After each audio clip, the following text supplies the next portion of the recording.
Hello guys, I'm Mary. My husband Aidan and I were in a very happy marriage right until the day God took him away from me.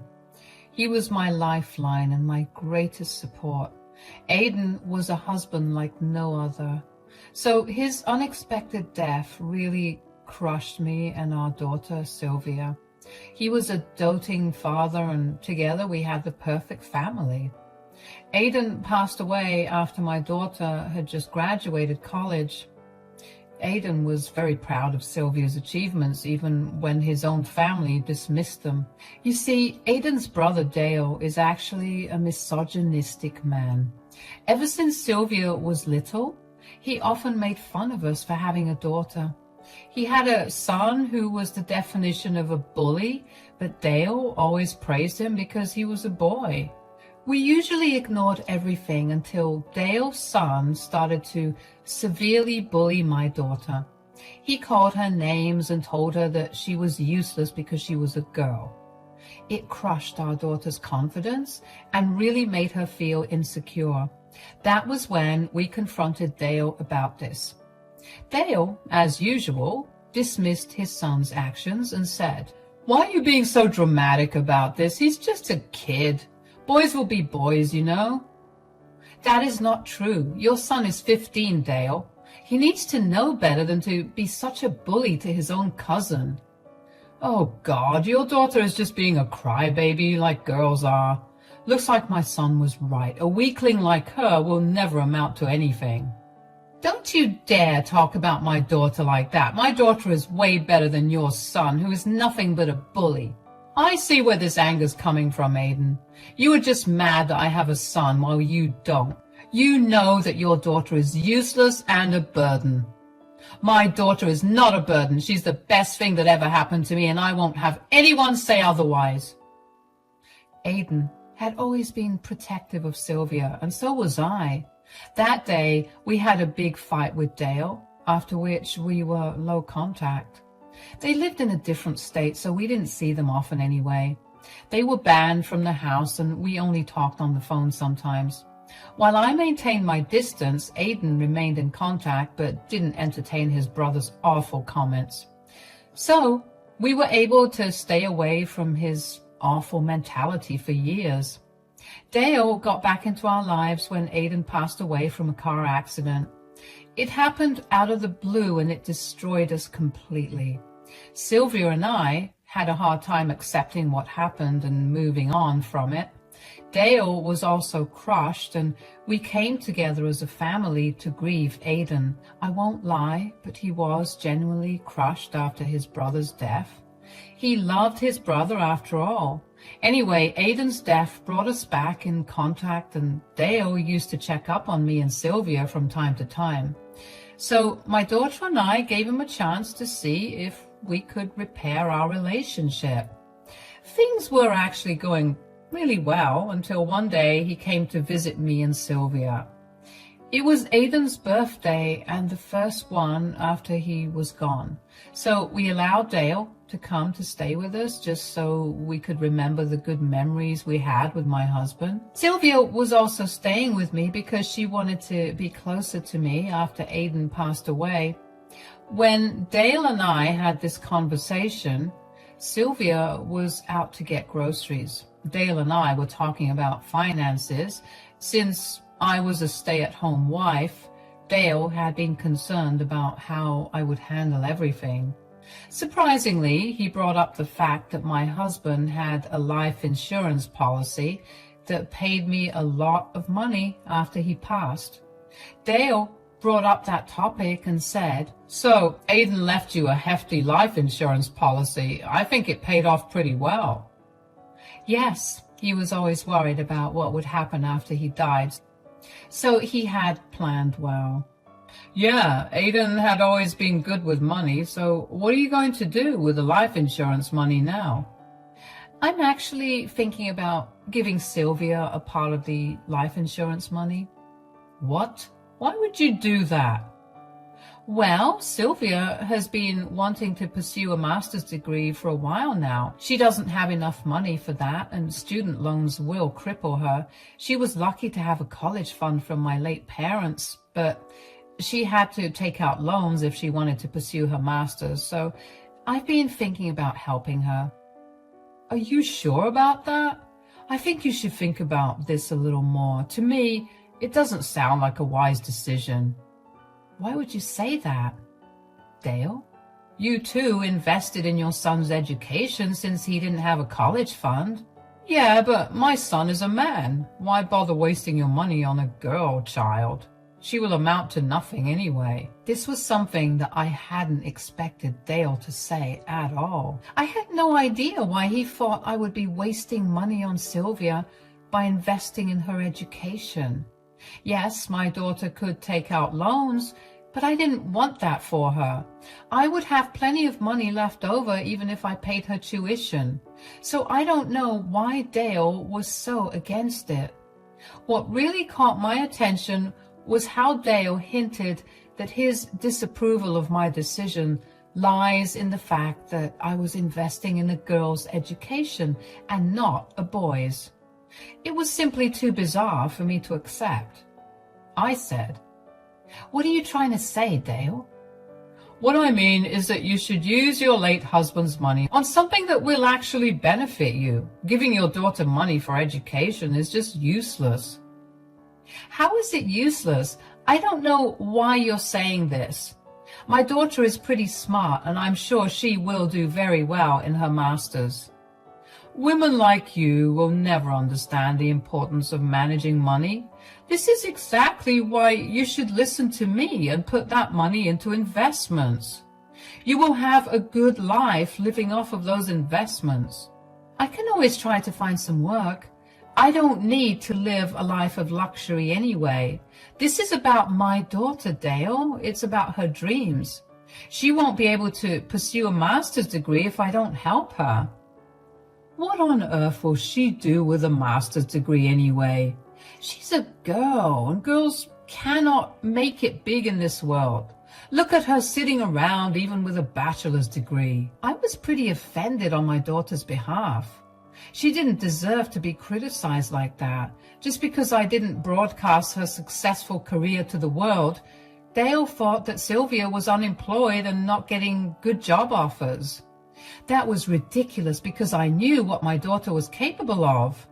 She wasn't taking those jobs for now because she really wanted to get a master's degree, and I was going to support her.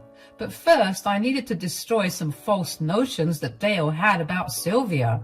So I said, "My daughter isn't sitting around, Dale. She just wants to learn more." "Oh, please, Mary, don't tell me that crap story. I know that Sylvia will never have a job like my son. Girls don't have any place in high-paying jobs anyway." That is a very misogynistic thing to say, Dale. Why would you insult your own niece like that? I'm just saying things as they are, Mary. If you really want to prove yourself to be smart, you should take that money and invest it somewhere else. As for Sylvia, just ask her to trap some rich man and marry him. That's the best she can do to get to my son's level. At that point, I was extremely angry and offended by Dale's words. I wanted to defend my daughter and my gender, but didn't do that. I knew that Dale wasn't someone who would listen to me explain things to him rationally. He was truly a very small-minded man who thought women were only good for getting married and having kids. The comments he made about my daughter were just vile. It brought back a lot of negative emotions in me. I suddenly remembered why Aiden didn't want his own brother around. Dale kept on talking trash about me and my daughter. His general hatred for women was just astounding to me. I only tolerated his stupid speech because he was a guest at my husband's funeral. Plus, I knew that words wouldn't help my case, so I chose to wait for the future to show him how wrong he was about everything. I didn't bother wasting my energy on him. Instead, I held my tongue till he left the next day. Even after he was gone, he didn't forget to remind me that maybe I should make some good use of my money instead of wasting it on stupid women's impossible dreams. Yeah, those were his exact words. I didn't listen to my brother-in-law at all. Maybe some of you will think I shouldn't have spent so much money on a grown woman. But here is the thing, guys. I had always been a housewife and never had any financial independence. While that worked for me, I knew my daughter would be happier climbing higher in her career first. She was also a brilliant student, so I thought she deserved this opportunity. I'm sure my husband would have wanted it too. So I went ahead and gave Sylvia the money. My daughter actually started to cry when I told her my plans.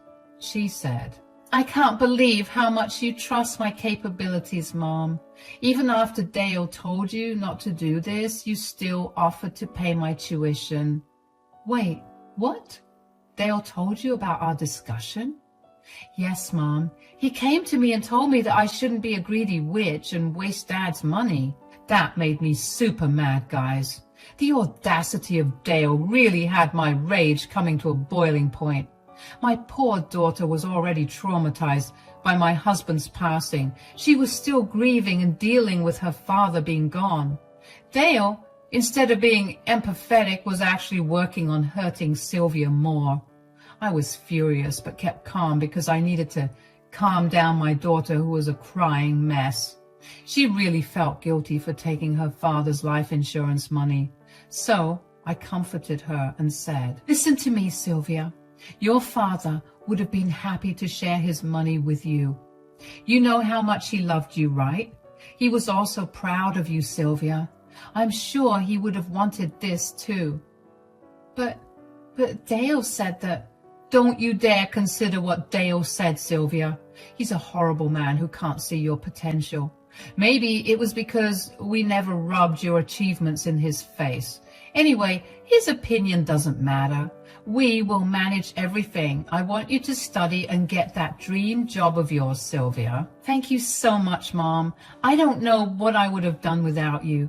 I promise you that one day you will be able to look at Dale and tell him how wrong he was. I won't let you down. My daughter made me a promise that day. I, too, made a promise to myself.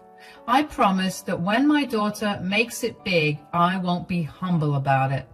I am going to rub it in Dale's face so that he can see how much he has messed up. But it was going to be a long time before that day came. Sylvia actually moved in with me to cut down on her expenses. Both of us had to get jobs to run the household. I hadn't worked a single day in my life after getting married, so it was a little difficult to get back into the workforce. But I managed to find a job and support myself. Yes, it didn't pay much, but I didn't live like a queen anyway. The house was paid off, and I had money saved for medical emergencies and such. Sylvia also worked after university and contributed to the household. Together, we had a pretty decent life. When Dale called and found out about this arrangement, he laughed and said, "You two are living proof that women are stupid. I told you to invest that money so that you can have a comfortable life." I have a pretty comfortable life, Dale. I don't think you understand that. I have no complaints about how I am right now. Oh, please, Mary. You're fooling no one like that. You had to take a minimum wage job even when you never worked a day in your life after marriage. Meanwhile, I have actually left my job because my son is giving me an allowance. I am truly blessed to have a son like him. Well, I'm pretty blessed to have a daughter like Sylvia, Dale. Good for you that your son is taking care of you. I'm happy in my life and you are happy in yours. You won't be happy for long, Mary. It looks like you'll have to work till you die. I pity you. Anyway, all the best, Mary. Let's hope you and your stupid daughter don't end up on the streets after these horrible decisions you've taken. I didn't bother to continue that conversation after hearing those comments. What was the point in arguing with him? I was happy that his son was taking care of him and giving him an allowance. He was happy with his life and I was happy with mine. But even when I was happy for him, he couldn't be happy for me. It really told me just what kind of a relationship we had. He had called to boast about his son giving him an allowance. He didn't call out of genuine care for me or my daughter. So next time onwards, I kept my head low and didn't give out too much information when he called. 2 years had passed since I offered to pay for my daughter's education. She graduated from university with a master's degree, just like she had planned. She worked so hard and completed so many good internships that she was offered a very high-paying role right after she graduated. She took the position because it was just one step closer to her goal. Sylvia was absolutely overjoyed. I attended her graduation with my sister and cried when she was handed her degree. Seeing her succeed in life really made everything worth it. Mom, guess what I found out today? What is it, Sylvia? Uncle Dale's son works at my office here. Oh my God, really? How did you know? He doesn't work directly under me because I'm several levels above him, but you can say that I am actually his boss. I saw his name pop up on the list of people I needed to talk to, and that's when I recognized him. Wow. Is he at least a nice man, or did he take after his horrible father? He is far from being nice, Mom. The company is investigating him for embezzlement. He stole from the company regularly and spent it on himself. That was something I hadn't expected to hear at all. My daughter was telling me that Dale's son was basically a thief. The man Dale compared my daughter to was an actual thief. It made me chuckle a little, actually. Dale was so proud of his son for nothing. I said to Sylvia, "That is some news, Sylvia. I guess Dale's son isn't as bright as he had made it out to be." "Nope. He's a criminal, and now he will soon lose his job." "Really? Is that what everyone had decided?" "Yes, Mom. I didn't get to vote because he is related to me, but I was asked for my opinion at the meeting, and I told them to fire him." "You made the right decision, Sylvia. Good for you not protecting a criminal just because they are family. Watch out, though, Mom. I have a feeling Dale will be having a word with you soon. You think he may want me to ask you to give his son the job back?" "Yep. He will try that for sure. Dale's son tried to get me on his side and was surprised when I recommended that he get fired. He tried to approach me later to talk, but I walked away as soon as possible. I was really surprised to hear that my nephew had been doing something illegal. I mean, I knew that his father was a problematic person, but I didn't think Dale's son would also turn out to be a thief. Looks like Dale's son was able to maintain his family and support his father only because he was stealing from the company. Who knows why he did it, though? There may be a number of different reasons. All I could do at that time was speculate. But, like my daughter, I too had a feeling Dale would show up to my house or give me a call for this. And I would be prepared to give him a piece of my mind. Dale didn't show up to my place right away. Instead, he called me first and tried to start with some small talk.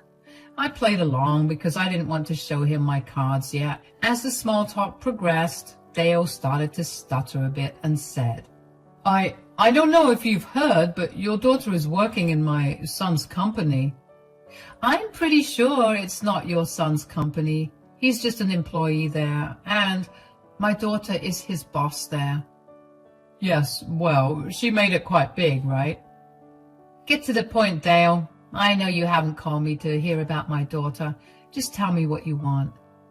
Dale went silent, probably because he was taken aback by my directness.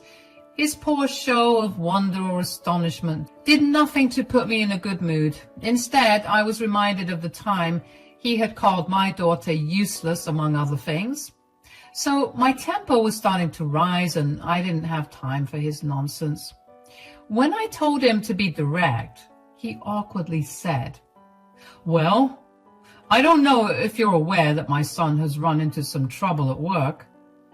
I have heard of it, but I don't see what I can do about it.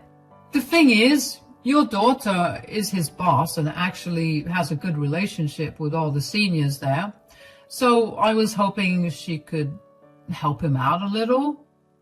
How do you think my daughter can help, Dale? She can't help out your son just because he's family. That would be very unprofessional. Plus, she didn't get to make the decision anyway. You don't understand, Mary. My son has told me that your daughter has a very good relationship with everyone in the company. She is very well respected for her work. If she puts in a request with her superiors, they might consider giving my son a second chance. Only Sylvia has the power to save him, Mary. At that comment, I burst out laughing. My anger had gone down immediately, and I just couldn't hold my laughter. It was funny to hear Dale sound so desperate for my daughter's help. Mind you, guys, this is the same girl who he dismissed as being stupid and useless. Now he was saying that Sylvia was the only one who could help Dale's son. It was funny how fate played him. I said, "That's weird coming from you. I still remember how you said that she would not amount to anything." "Oh, that. It was such a long time ago, Mary. Let's not talk about that. Clearly I was wrong." "I don't think I can forget about that, Dale. You said some pretty big words and even filled my daughter's head with some nasty thoughts about wasting her father's money." "I made a mistake, Mary. I didn't know your daughter was so capable. I wouldn't have said those things if I had known." "That doesn't change anything, Dale. You can't change the fact that you humiliated my daughter and demeaned her. She never deserved that. However, your son deserves to be fired because he did something terrible." Dale changed his tune and sounded a little desperate now. He knew that he couldn't defend his son. There was plenty of proof that he stole money from the company he worked at. So my brother-in-law couldn't make excuses for him either. But he did try to change my mind by playing the family card. He said, "I know my son messed up, and so did I, Mary, but please, just give us a chance. He needs this job and only Sylvia can help.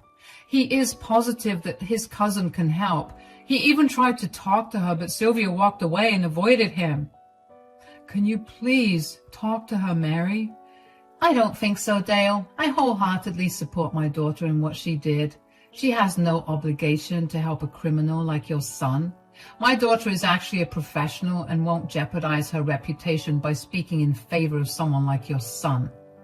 "This is a horrible thing to say, Mary. We are family, and your daughter is being a little witch to her cousin. You need to set her straight and teach her some family values. She should always help out her family." "Stop right there, Dale. You have no shame in insulting my daughter again. I don't care what you think, but you are not family. Someone like you will never be called our family again. I won't tell my daughter to help you and your son because none of you deserve it." I said that and hung up on Dale before he could sprout some more nonsense about family values and such. His entitled attitude made me angry again. Despite everything that happened, he still tried to criticize my daughter. He had absolutely no shame and deserved whatever was coming to him and his family. Dale's son also bullied my daughter a lot when they were younger, and that's why we stopped contact with them anyway. So I can't say Dale's son is a good man either. Besides, justice must be served, and the boy absolutely needed to be fired. Dale kept trying to reach me over the phone and even texted me from time to time. He was trying to make me feel guilty for not helping his son. He also said some crap about how family helps family and other things. It was infuriating and entertaining at the same time. Who would have known that Dale would be desperate for me and my daughter's help? I did know that my daughter would become successful and show Dale that women can excel in their careers as well. But karma came back very hard for my brother-in-law. He was in big trouble and actually ended up flying to my city to see me. A week after our phone call, Dale showed up on my doorstep looking haggard and weary. I let him in because I wasn't going to shut the door in his face. I'm not that kind of person, so I let him come inside my home. He looked really nervous and kept fidgeting. When I asked him what the matter was, he said, "You know what the matter is, Mary. My son is about to be fired. Things are really tense at home."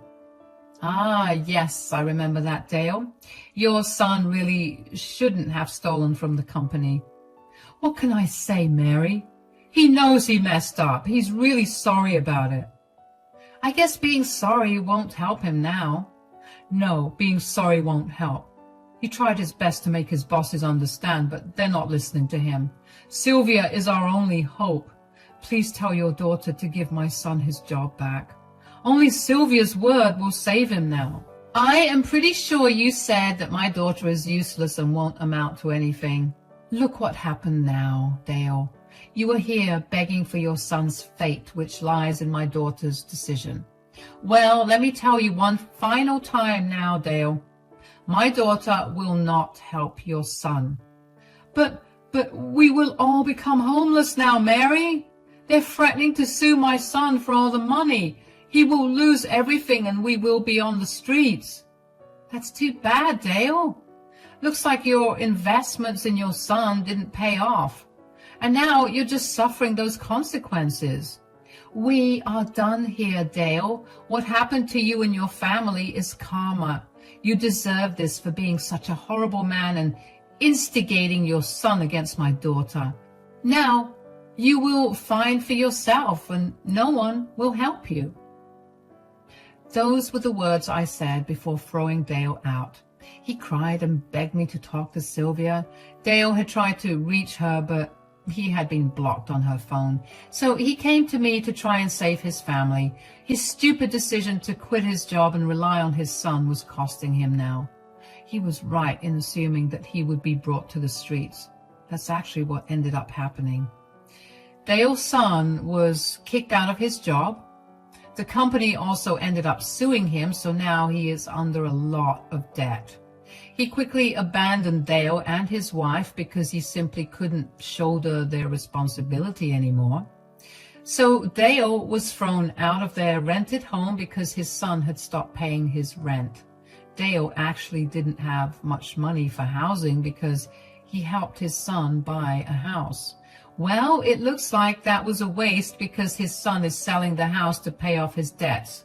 So Dale is now left with no money, and his investment in his son ended up flopping big time. I am actually living a much better life than before. My daughter had returned all the money I had spent on her education so far.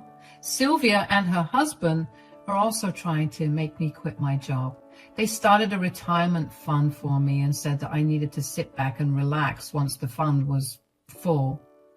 I am truly blessed to have such a daughter in my life.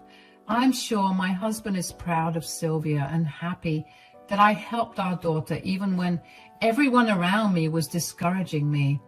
I didn't listen to them because I had faith in my daughter and wanted to support her as long as I could. Today, I am proud to say that my daughter has shown my stupid brother-in-law how wrong he had been about her.